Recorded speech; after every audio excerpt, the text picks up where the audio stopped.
तीर्थ चले जाना एक अलग विषय। मंदिर चले तो गए, कथा में चले तो गए,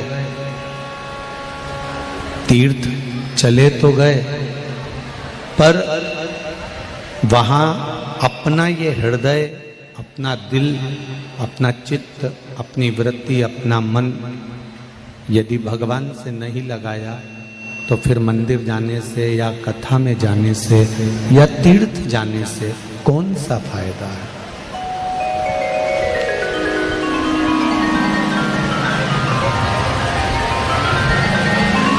अब ये इतनी सारी वायरिंग, डोरियां फैलाई गई, लाइट जलाने के लिए, पंखा जलाने के लिए, हेलोजन जलाने के लिए, माइक चलाने के लिए, इतनी सारी वायरिंग, ये टीवियाँ, एलसीडियाँ चलाने के लिए, कूलर पंखे चलाने के लिए, इतनी सारी डोरी वायरिंग फैलाई गई।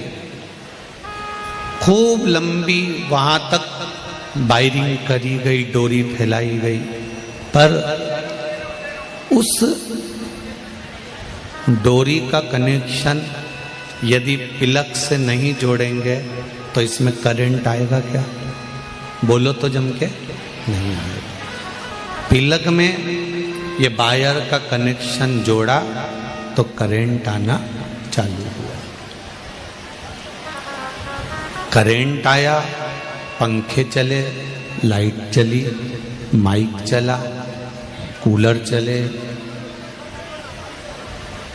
जब उसमें फैला रहा तो बहुत फैला लिया, डोरी भी बहुत लंबी डाल ली, बहुत लंबा लेकर चले गए कनेक्शन को, पर वो कनेक्शन को प्लग से नहीं जोड़ा तो वायरिंग फैलाने से कोई फायदा नहीं है।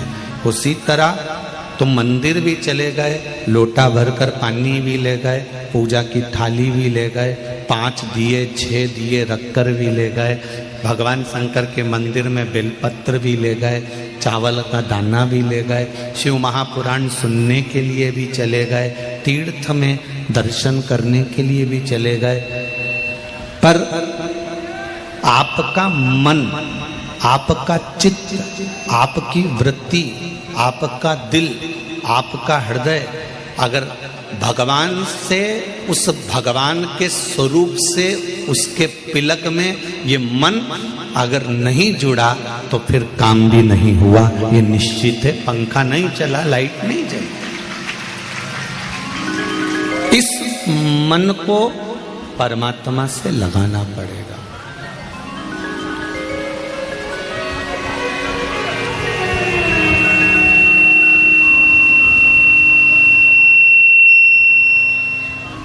इस मन को भगवान से जोड़ना पड़ेगा। ये मन जब भगवान से जुड़ जाएगा, ये मन जब भगवान से लग जाएगा, तब हम जहां बैठकर, जिस जगह पर बैठकर, जहां बैठकर हम भगवान को पुकारेंगे, भगवान हमारी बात को सुन लेगा, स्वीकार कर लेगा।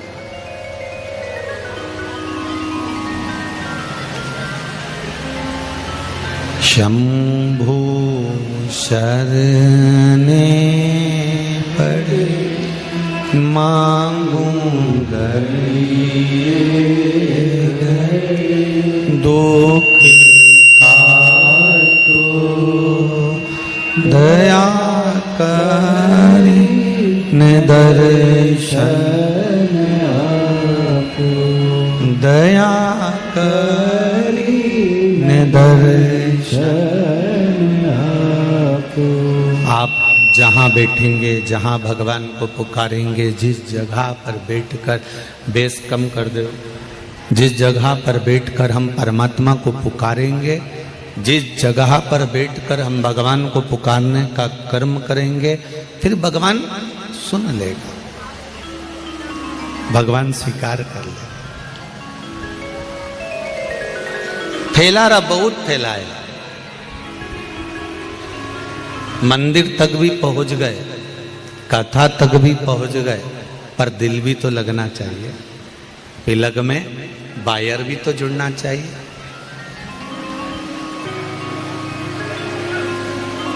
एक बात बहुत ध्यान से सुनना।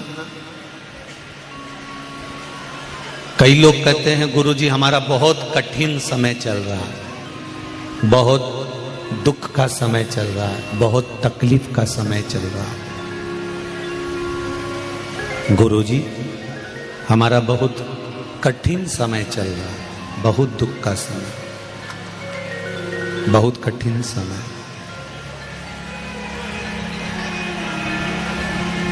और अभी हमारा जब कठिन समय चल रहा है ना गुरुजी, तो कोई हमारा साथ देने वाला नहीं है, हम अकेले रह गए, हम अकेले।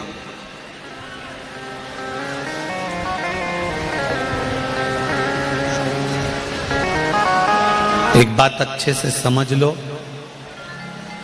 कठिन समय में, दुख की घड़ी में, परेशानी में, टेंशन के समय पर आप अकेले क्यों रह जाते हो?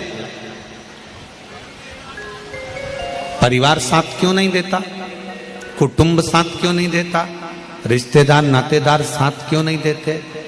हमारे अपने इतना बड़ा परिवार है, मामा है, बुआ है, फूफा है, मौसा है, मौसी है, काका है, काकी है, पड़ोसी हैं, रिश्तेदार हैं, साला है, साली है, सारे रिश्तेदार भरे पड़े हुए हैं। जब दुख का समय आता है, तकलीफ का समय आता है, कष्ट का समय आता है, तब हम अकेले क्यों रह जाते हैं?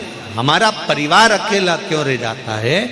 क्योंकि भगवान चाहता है कि दुख के समय में तू अकेला जितना टूटेगा, जितना कष्ट झेलेगा, आने वाले समय में तू उतना बलवान बनता चले जाएगा, उतना प्रबल बनता चले जाएगा।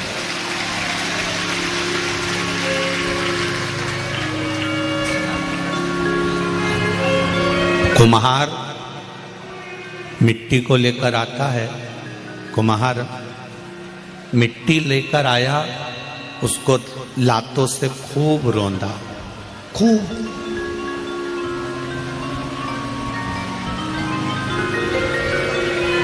कुम्हार ने मिट्टी को खूब लातों से रौंदा, खूब मसला, खूब मला, खूब छाना, खूब पानी मिलाया, पांव से रोनता रहा, रोनता रहा, रोनता रहा।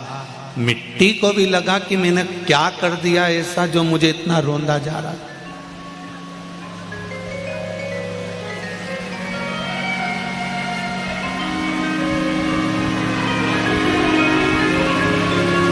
ऐसा मैंने करा क्या? कुम्हार मिट्टी से कहता है कि तू घबराना नहीं, मैं तुझे खोद कर लेकर आया हूं, तुझे पटक कर रखा है, पानी डालकर गला दिया, पांवों से तुझे कूच दिया, बहुत मला गया है मिट्टी, तू घबराना मती, तू रोना मती। आज जितना तुझे दुख दिया जा रहा है, आज तुझे जितना तकलीफ दिया जा रहा है, आज तुझे जितना कष्ट दिया जा रहा है, उस कष्ट को तू परमात्मा का नाम लेकर सहती रहना। अगर तूने सह लिया तो चिंता मत करना, मैं मिट्टी का बर्तन बनाकर, तेरी इस मिट्टी की कोई कीमत नहीं है, पर मैं इसका बर्तन बनाकर 100 रुपए में इस कीमत लगाकर बेच सकता हूं। अगर तूने दुख सह लिया तो तुझे मैं कीमती बना सकता हूं। परमात्मा भी यही कहता है, हमारा भगवान भी यही कहता है कि संसार में आए हो, मृत्यु लोक में आए हो, 2 कारणों से मनुष्य की देह मिलती है। एक कष्ट को भोगने के लिए, जो पूर्व में कर्म किया उस कर्म को भोगने के लिए, और दूसरा भगवान का भजन करने के लिए, दूसरा भगवान का भजन। मत बुरे कर्म कर बंदे, वरना पछताएगा, भगवान की आंखों से तू बच नहीं पाए। शंभू शंभू बेस कम कर दे बाबू। बच नहीं पाएगा। अरे ओ अज्ञानी मत कर नादानी, तेरे कर्म का फल भी तू ही पाएगा।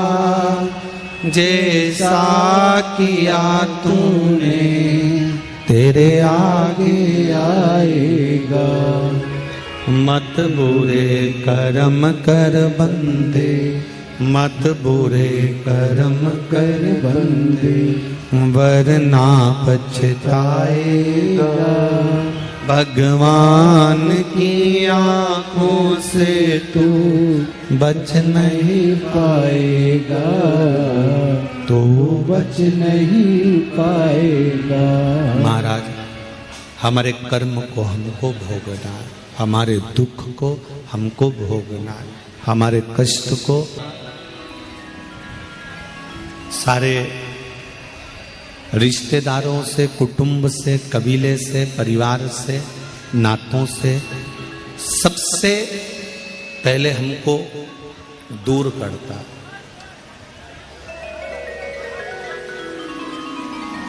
और सबसे दूर करने के बाद में फिर परमात्मा अपने करीब में लेकर जाता, फिर अपने पास में लेकर जाता। देखिए,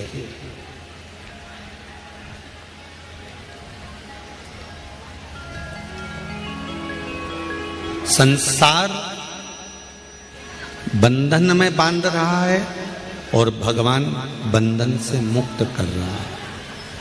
संसार बंधन में बांधने का प्रयास कर रहा है और भगवान बंधन से मुक्त करने का प्रयास कर रहा है।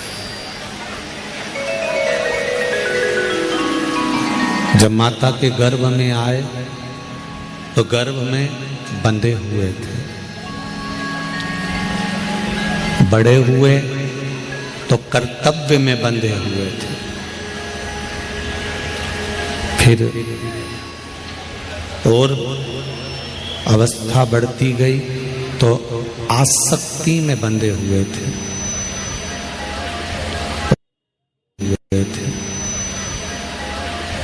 और बड़े हुए तो लेन देन में बंध गए। इससे लेना है, इसको देना है, इन सब बंधनों में हमारा बंधन बनते चले गए। फिर इन सब से छूटे तो प्राण जब गए तो अर्थी पर बांध दिया गया।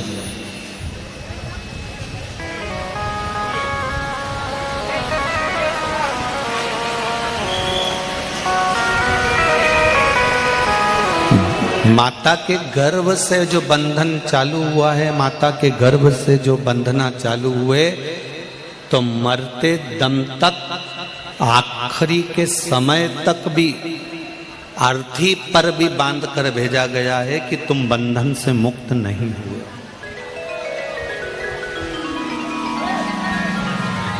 बंधे हुए हो, कहीं परिवार, कहीं कुटुंब, कहीं कबीला, कहीं रिश्ते, कहीं नाते, हमारे अपने, कहीं पराए। इन सब बंधनों में हमको बांध दिया गया, इन सब बंधनों में हमको बांध दिया। ये सारे बंधन हमारे बंधे हुए हैं। और इन बंधनों में बंधे रहने के साथ शिव महापुराण की कथा कहती है, भगवान की कथा कहती है, ये सब बंधन अपनी जगह पर बंधे हुए हैं, परंतु इन बंधनों से मुक्त होते जाने का एक कार्य है, और वो है श्री शिवाय नमस्तुभ्यं। श्री शिवाय नमस्तुभ्यं। श्री शिवाय नमस्तुभ्यं। इन बंधनों से मुक्त होने के लिए पंचाक्षर मंत्र है नमः शिवाय, ओम नमः शिवाय। नमः शिवाय।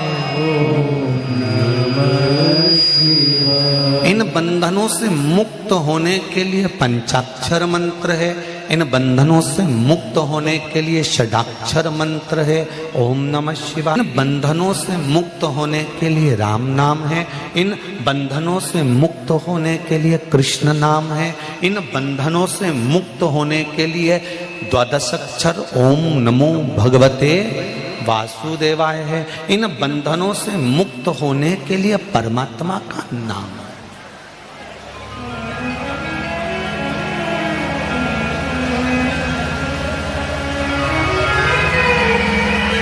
और एक बात अच्छे से अपने ध्यान में रख लो, 84 लाख के बंधन से भी छूटने के लिए तुलसीदास जी कहते हैं कलयुग केवल नाम आधारा। 84 लाख के बंधन से छूटने के लिए भगवान का नाम मूल है,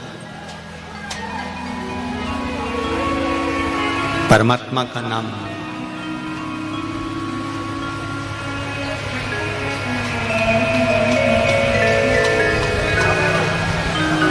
बस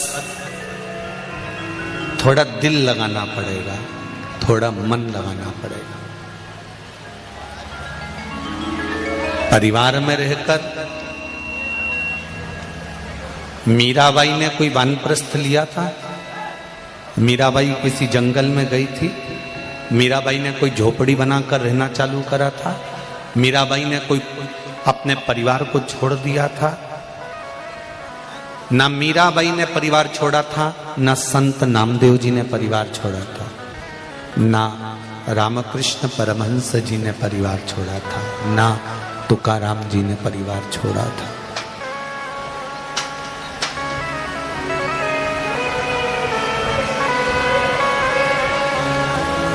भारत भूमि के जितने संत, नामदेव जी, तुकाराम जी, रामकृष्ण परमहंस जी, चैतन्य महाप्रभु जी, श्रीमद् वल्लभाचार्य जी, श्रीमद् निम्बाकाचार्य जी, जितने भी भारत की भूमि के विद्वान जो भारत की भूमि के कबीरदास जी, रविदास जी,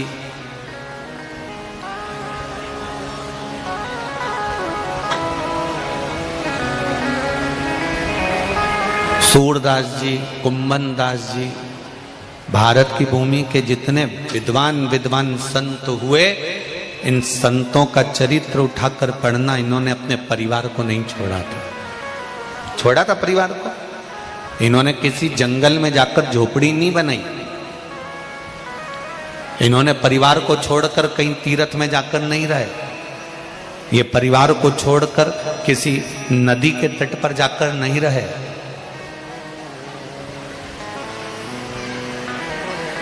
परिवार के साथ रहकर भगवान की भक्ति में डूबे रहे। सबसे बड़ा आश्रम होता है गृहस्थ आश्रम। कौन सा आश्रम है?